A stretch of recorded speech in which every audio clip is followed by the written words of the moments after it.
Should the city of Spokane get a new flag? It's possible, and it's something city council members will consider this week. The second half of the weekend was dry and temperatures are warming up, and temperatures are going to keep going up this week. Funding to support first responders and survivors who developed health-related illnesses from 9/11 is running out. Now people are pushing to make sure it doesn't go away.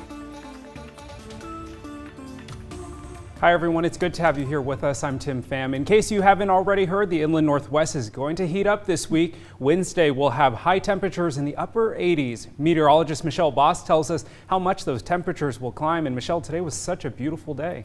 It was so nice to not have to worry about afternoon and evening thunder showers. Temperatures were mild and we saw plenty of sunshine. Well, so far this season, the warmest temperature Spokane has been 85 degrees, and I think we'll see the warmest temperatures of the season later on this week. Currently, we're about 10 degrees warmer than we were at this time yesterday, sitting at 70 in Spokane, lower 70s in Coeur d'Alene, middle and upper 70s from Omak down into Moses Lake, and 78 degrees in Lewiston. Satellite and radar pictures showing mostly sunny skies in eastern Washington and the Idaho Panhandle, but we are starting to see some thicker high clouds out towards Wenatchee, Omak, and pushing into the Moses Lake area. Just some cirrus clouds, so nothing that's going to be bringing us any wet weather. Here's a look at the next 12 hours. So we are looking at those high clouds to push through this evening and overnight. So mostly cloudy skies, very mild this evening with temperatures slipping down into the 60s. Will be much milder tomorrow morning, so not quite as much of a chill as we saw this morning with temperatures in the low 40s.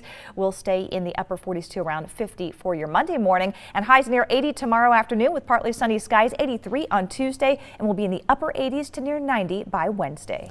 All right, Michelle, thank you. A lockdown at Rogers High School last night was lifted after police responded to a SWAT situation nearby. Spokane police officers at the scene said the suspect was armed and barricaded in a home near East Heroy Avenue and North Pittsburgh Street. The suspect was found dead inside the home just before midnight. Police have not said how he died. Rogers High School was hosting its annual Seniors End of the Year All-Nighter event. SPS spokesman Brian Coddington told KREM 2 all students are safe and accounted for.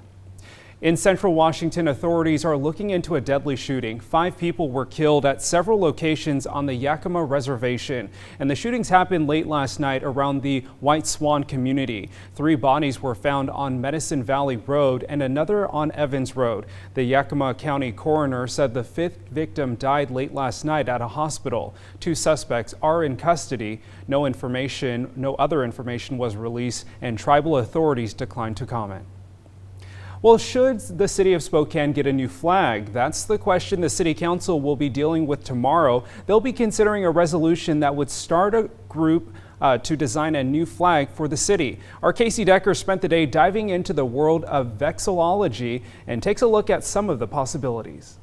Well, when it comes to flag design, there are some key rules to determine what makes a flag good or bad. Here are the 5 main principles according to the North American Vexillological Association. 1. Keep it simple, enough that a child could draw it from memory. 2. Use meaningful symbolism. 3. Use 2 or 3 basic colors that contrast well. 4. No writing or seals of any kind. 5. Be distinctive. So how does our current flag stack up? It was designed for the '74 Expo. It uses contrasting colors, though perhaps a few too many. It has meaningful symbolism. Children of the Sun, of course, refers to the Spokane tribe. And it's distinctive. But its simplicity is up for debate, and the big no-no, it's got tons of writing on it. Some people have suggested reverting to one of Spokane's original flags. It's certainly simpler and has fewer colors while retaining the symbolism. But that big letter S is a problem.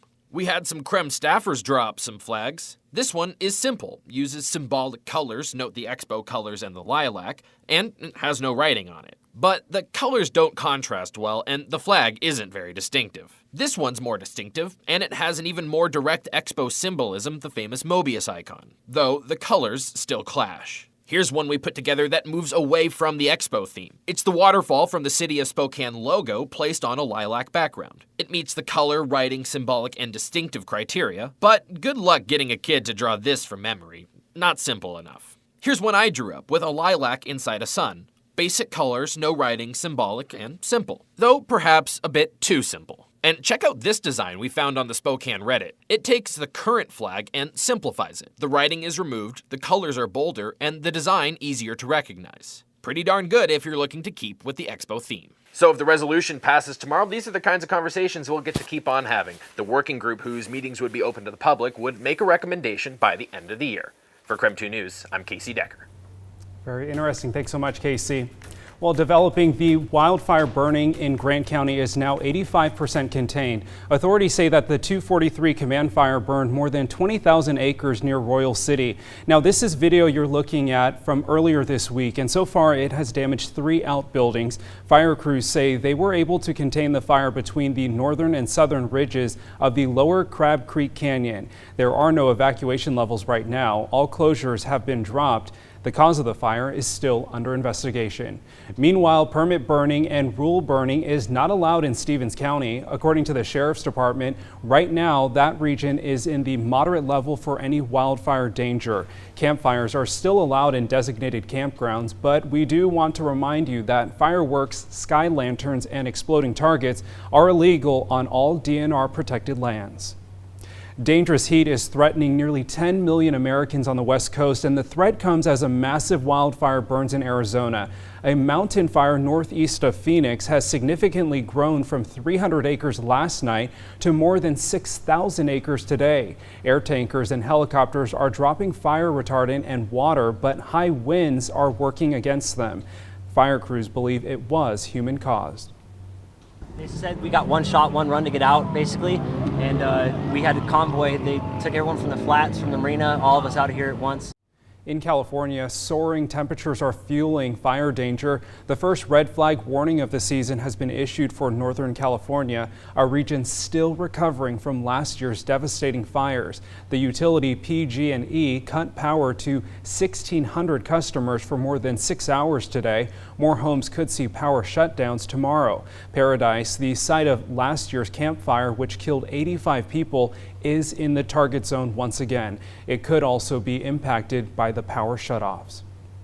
New York congressional officials join FDNY firefighters at a rally in New York City today in a push to renew 9/11 Victims Compensation Fund. The Victims Compensation Fund was created to help those who have developed health-related illnesses such as cancer working or volunteering at Ground Zero. In February, it was announced that the fund was actually running out of money. As a result, funds awarded to victims and survivors of 9/11 exposure have been cut off in half, or more than 70%. There are over 95,000 responders and survivors who are living with health-related illnesses from September 11th.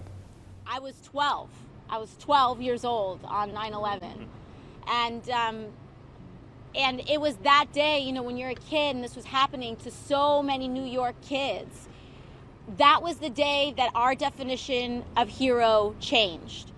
New York Congresswoman Alexandria Ocasio-Cortez said the meaning of the Victims Compensation Fund is telling those who risked their lives at 9/11 that their act of heroism will never be forgotten.